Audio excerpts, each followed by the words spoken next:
But I actually had something on my heart. I guess I've been thinking about for the last 4 or 5 years, and it just pops up every once in a while.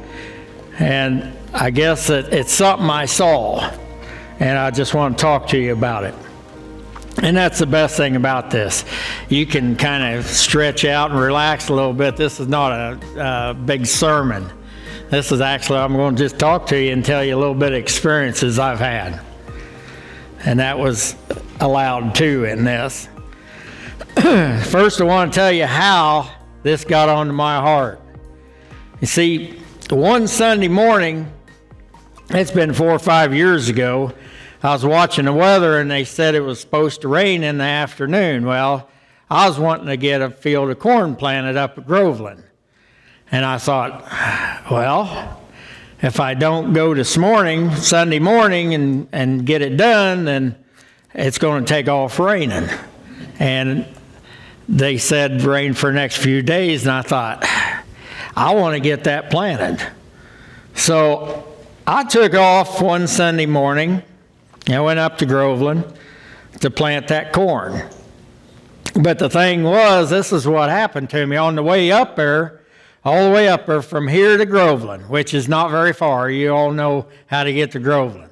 Not very far. I got looking around as I drove up there to the field, and I started noticing all these people and all these kids. And I thought, man, that's a lot of people and a lot of kids out here on this Sunday morning. And at that time, I would have been in church. I was actually feeling kind of weird to start with because I was going up there to plant corn. I felt not guilty, but I just felt like something wasn't right, like I shouldn't be doing this.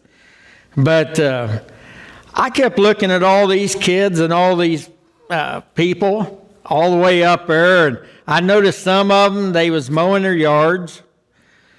You looked around, there were some people sitting on the front porch, kicked back in a chair in their pajamas, drinking coffee.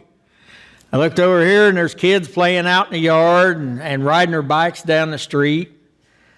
There was a couple getting their boats ready, to go out on the lake. And I kept looking at that thing, man, there's a lot of people. There's an awful lot of people and a lot of kids. And I don't know, I went on up there and I started planting, but I thought about this all day long. All the time I was planting that corn, thinking about all them people I seen all the way to Groveland. And like I said, this wasn't very far. So I thought, if there's that many people right there, they must be everywhere. I didn't go to church that Sunday morning either, and I was feeling kind of weird. So I kind of wondered about them. I thought I guess I would have thought right off the bat, why don't them people at least take them kids to church so they can learn something about God? But, I thought that's them. But I kept planting corn. I kept thinking that just kept popping up into my head about all them people. I thought, yeah, and doing nothing. And I thought, and I guess I kept thinking the way I was feeling. So this is what I want to tell you why I was thinking this. When I grew up, my parents took us to church. I mean, they didn't say, make us go. We just, from day one, I don't even know how it started. I mean, I guess from a baby to now. We just got up every Sunday morning, we went to church.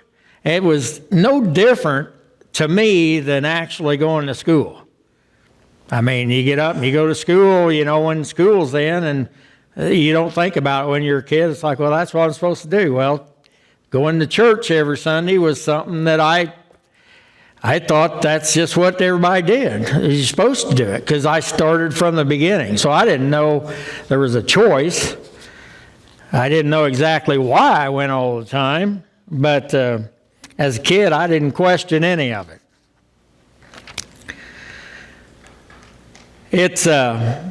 That's been bothering me, I guess, about all them kids I saw playing that Sunday morning. You know, they don't have a direction or a connection to church. When you don't start from the very beginning, sometimes it's hard to get involved in a church, I think. I'm no different than anybody else, though. When I grew up, I bought my house, and I was pretty young, and I moved out of my mom and dad's house, and I wanted to be independent. I didn't like, well, I guess I still don't like a lot of people telling me what to do. I don't know if anybody else is like that, but I just never was much on people trying to tell me what to do all the time. So I moved out, and I thought, man, I can live here in my own house, do my own thing, do whatever I want. Nobody's going to tell me what to do. So it comes Sunday morning. The first Sunday morning I woke up when I was living there, I kept thinking, there ain't nobody here telling me I got to go to church. So I just won't go. And that's how it started. But what I actually did when I moved out, he was like, well, what did you do? Well, what I did was sow oats. If you've ever heard of that. And they wasn't very good ones. I quit going to church. But the thing about that, I woke up one Sunday morning after a while of not going to church. I woke up one Sunday morning after a rough night out. And like I said, I was sowing my oats. So had a rough night out, got up. Why? I don't know. I got up and drove past here that morning. I have no idea. But I drove down the road past the church here, and I just happened to look over. I seen all the cars sitting here. And I thought, oh, it's Sunday. And I just about stopped up there at the corner because something just kept bugging me about seeing all them cars. And I wasn't there. You know, I knew that I was heading down the wrong path. I knew I was doing things wrong. A lot of us might have done that, but I knew where I was going at that time. But the thing about it, I knew where to go to get straightened back up. But the whole problem was I needed to come back here to church. And I just really didn't know how to do it. I'd been gone for a while, not a long time, but a while. And I thought, I can't walk back in there. I thought, if I walk back in there, I know what's going to happen. I'm going to have people walk up to me and lecture me, telling me, you know, asking me, where have you been? Why ain't you been to church? What have you been doing? You know, you're heading down the wrong path. I don't want to hear that, and I'm not going to listen to it. But so I didn't go back for a while. I kept thinking, I know where I need to go, but how am I going to get there without listening to that?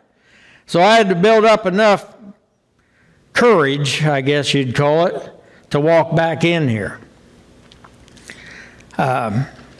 Actually, you know, I told some of them on the first service, the ones that I was worried about more giving me lectures was actually Harold and Thelma. Lisby. Harold was the kind where he said whatever's on his mind. And it didn't matter if it hurt a little bit. And I thought, I don't even want to hear Harold straighten me out on this. And Thelma was real nice about criticism, but I thought, I don't even want to hear that. So anyway, I got enough courage built up, and I decided I'm going to go. So I walked back in this church one Sunday morning. I was all prepared. I was prepared for the lectures to me and everything else. I thought, here we go. I'm ready. And guess what? Nothing happened. I walked in here, and everybody treated me like I had never been gone.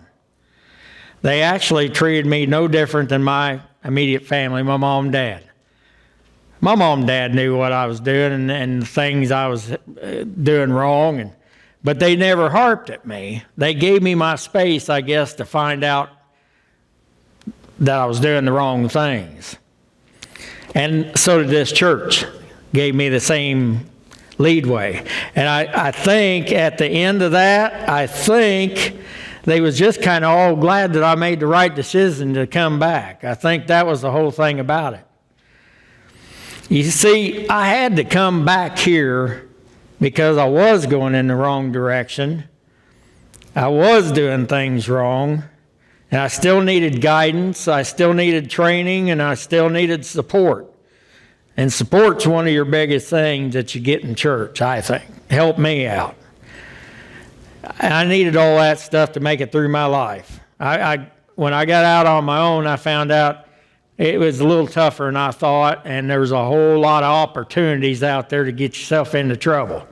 And boy, I was taking them. So the church kind of kept me straightened back up. So I come back. You know, church no different than school. It's no different than school or college. You have to go to learn. If you don't go, you don't learn. So again, that all played into the kids and the people I seen that Sunday morning. They wasn't attending a church. And actually, I felt sorry for them because I wondered, how was they going to deal with life?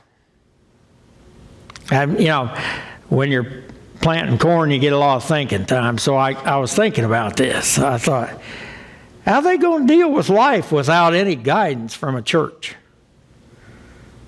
or the people that's in the church? Or better yet, what I got thinking about was, how are they even dealing with life right now? How are they even doing that? So you see, God's school, that's what this is basically. When we study and when we learn, when we pass our test in God's school or church, we get a diploma that gives us the opportunities that no other school is going to give us. It gives us the opportunity for eternal life, for one thing, in God's kingdom. Being in church and being around believers can really help us achieve this. Now, if you want to turn to your Bibles, I want to read you Hebrews chapter 10, verse 25.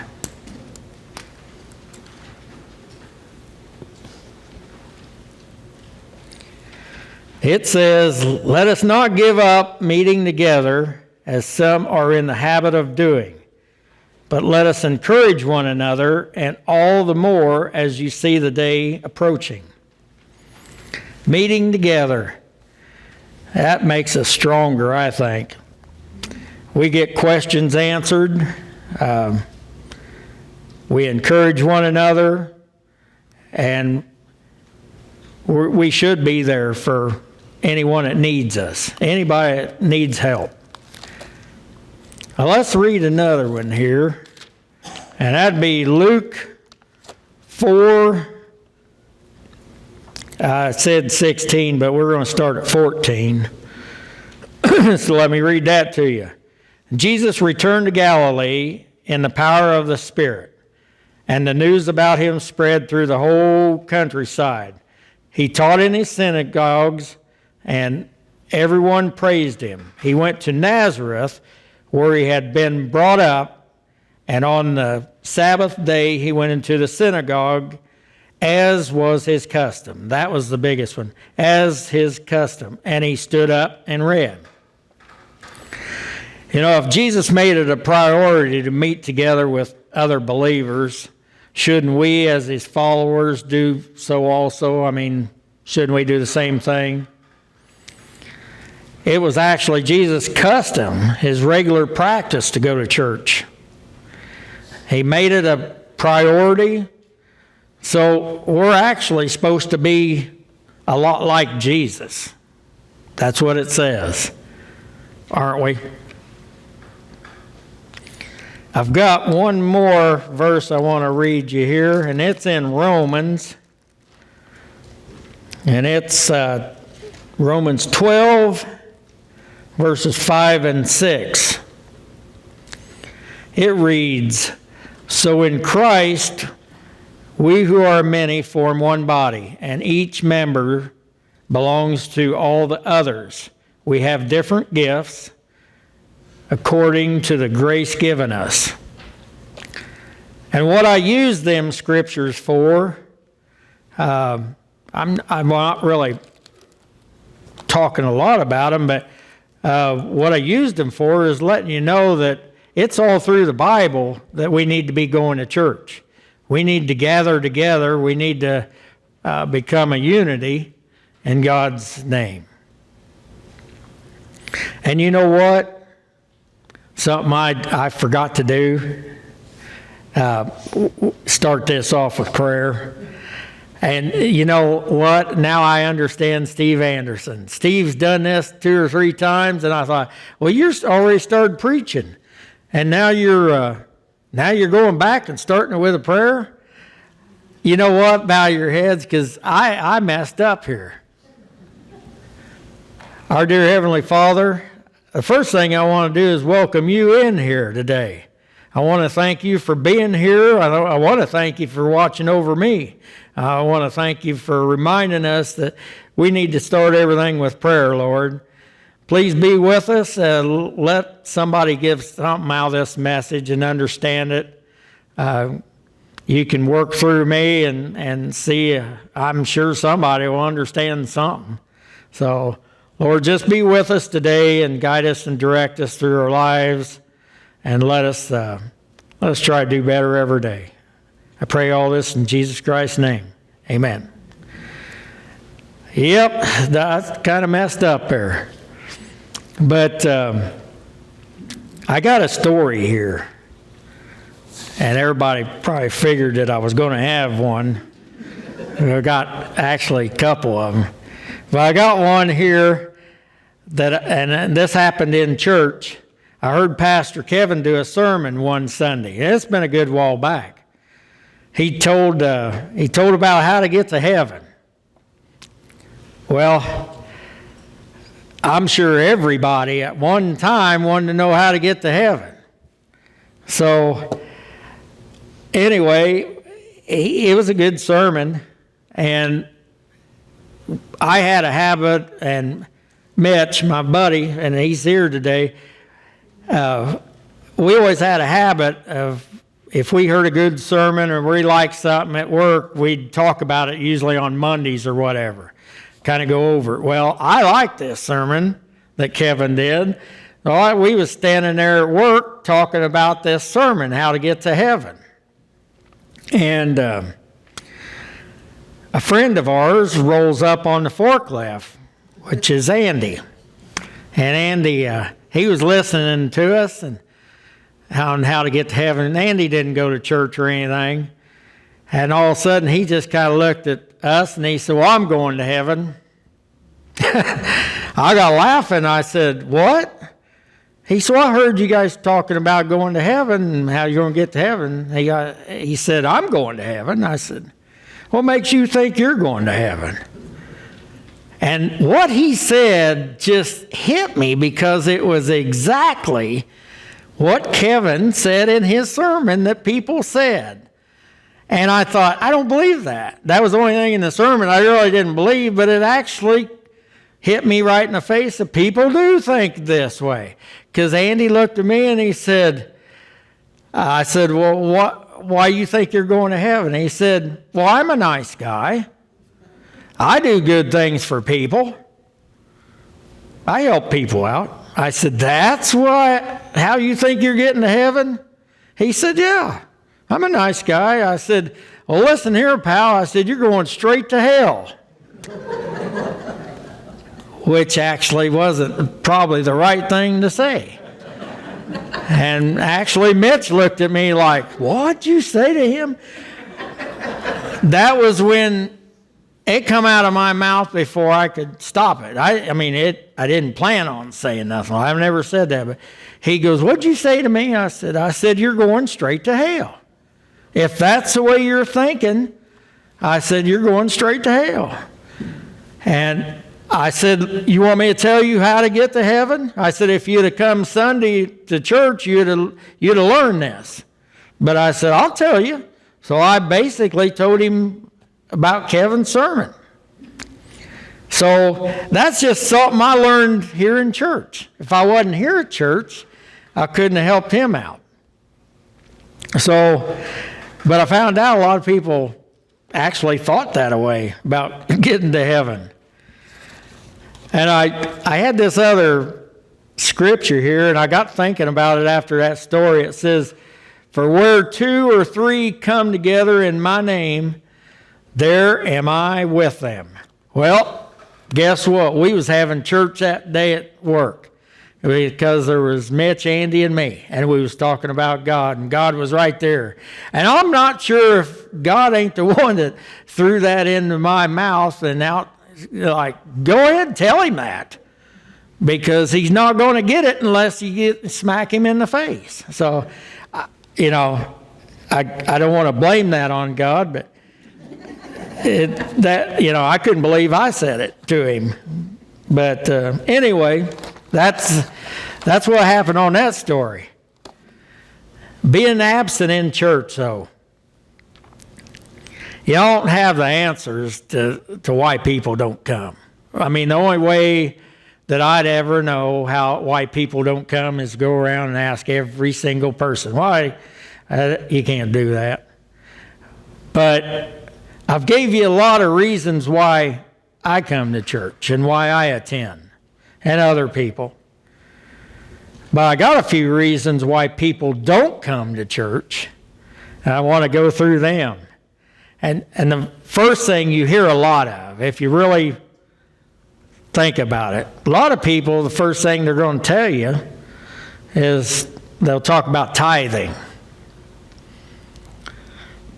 Well, I'm not going to go to church. I'm not going to pay to go to church. And he said, "Well, you're not really paying 10%. Well, they're not going to tell me what I got to give. I'm not doing that. So that's one thing that people sometimes do. They talk about tithing and they use that one. Another one, they'll say, "Well, church people's hypocrites." Well, some are. And guess what? Some non-church people are hypocrites too.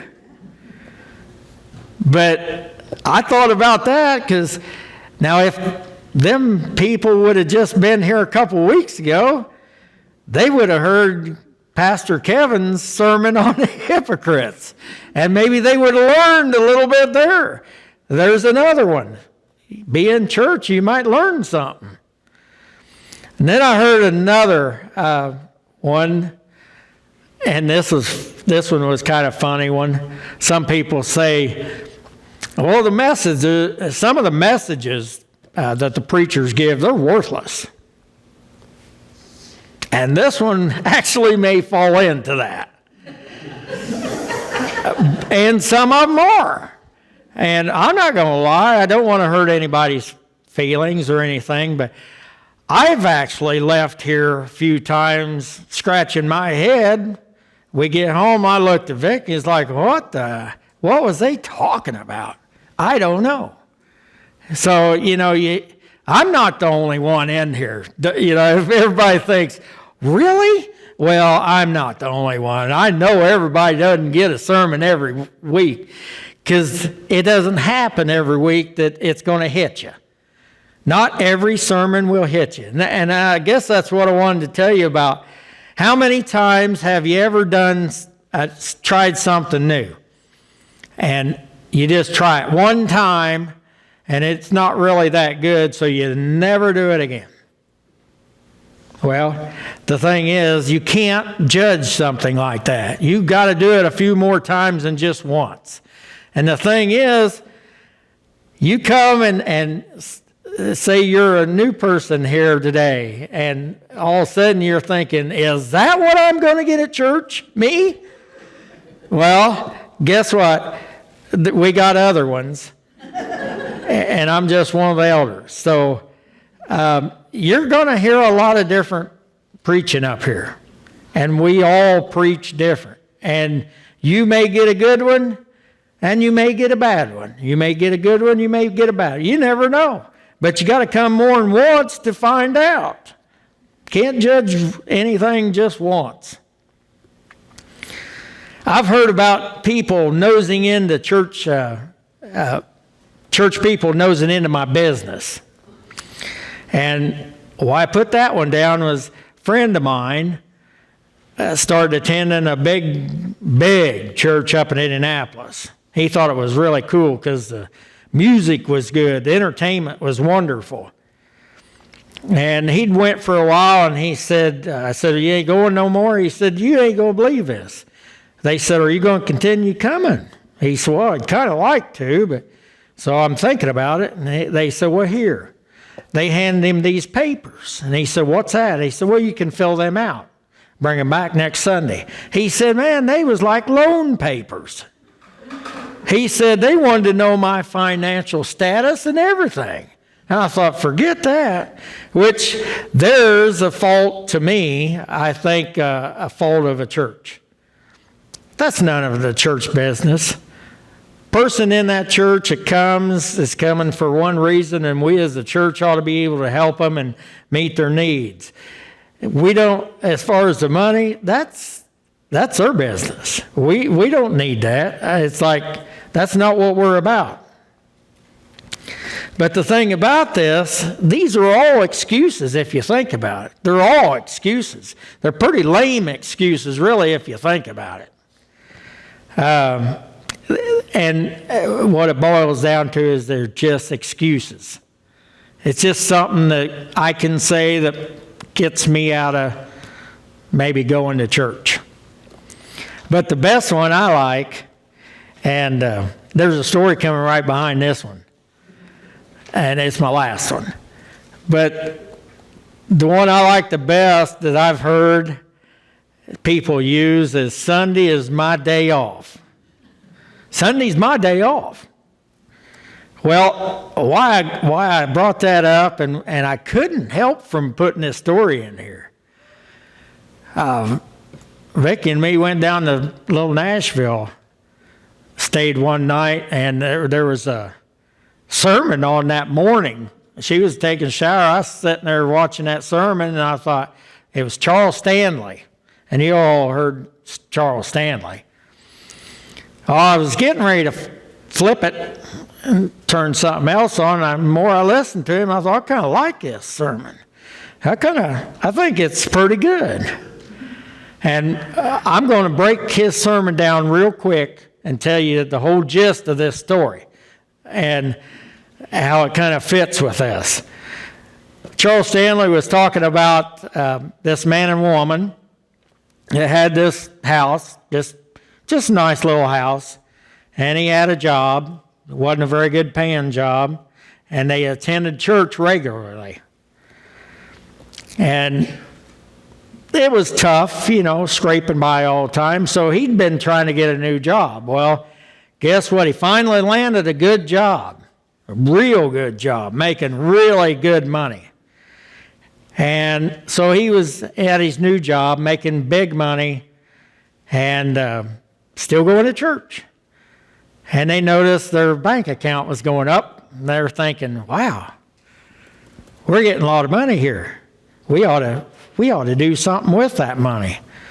They looked at their house, they're thinking, well, we need a better house. We need a bigger house. So let's go looking for houses. So they start looking for houses. And then you get, they had some of their friends going, well, you know what you ought to do? You ought to look for a house on the lake. And he said, why? He said, oh man, you get a house on the lake, you got the pretty lake out there, and it's just really pretty. It's really nice. You'll love it. So they looked around with, find this house. They buy this big, nice house on the lake. They get it all done and everything. It cost them just a little bit more than what they thought. And the guy said, it's okay. I can work some extra and pay for it. So he starts working a little extra, and he's paying for the big house on the lake. And they're still going to church. And they keep working at it and working at it. And then all of a sudden, he gets looking around, and he's thinking, well, I got a boat dock down here, but I don't have a boat. I need a boat because I've got my big fancy house on the lake. It's like, well, I need a boat too. So he goes out and he buys a boat. That cost him a bunch of money.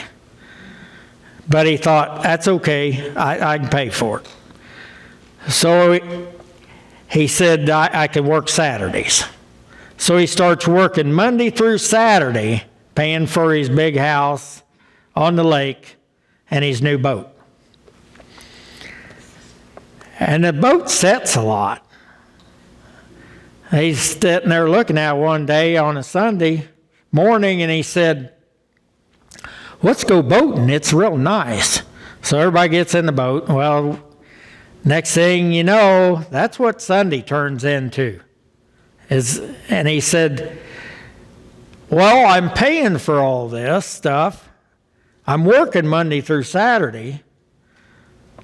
Sunday's the only day I got to float my boat. I got to do it because I'm paying for it. So what happened to going to church on Sunday? Well, what happened was that's my day off. Sunday's my day off. Priorities. This is actually all it boils down to is priorities. We put material things before God. We put our wants before God. We put ourselves before God.